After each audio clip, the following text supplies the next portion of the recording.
booqashada aad iigu timaadeen xarunta gobolka Sanaag anigoo gudoomiye gobolka Sanaag runtii wax badan ayaa gobolka ka qabsoomay anigu muddo 3 bilood ahayd oo aan joogay waxaan ka bilownay oo xooga saarnay gobolku inuu helo amni ku filan oo marka ugu horeysa in la helo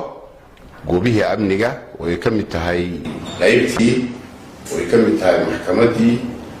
jeelkii runtii 3 meelood wax fiican baa nooga qabsoomay waxaa iyaduna ka mid ah hadda soo gaaray booliskii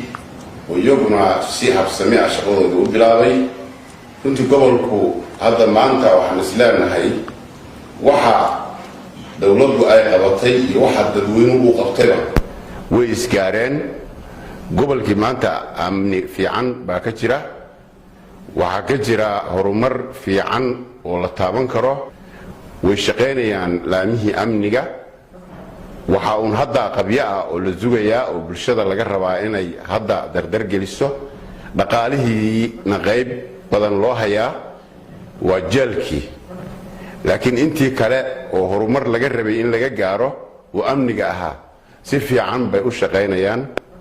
waxaan kale oo aan rabaa inaan la wadaago bulshada iyo ciddii kasta oo maxaan ku iraahdaa shaqada qayb ka noqon karta in horumarka gobolka ka socda ay bulshadu si fiican ugu baraarugto ayna gacanta qabsadaan oo ay hantaan sidii ay ula shaqeyn lahaayeen ciidanka booliska waxaan kale oo u sheegayaa dadka gobolka u dhashay ama daneeya horumarka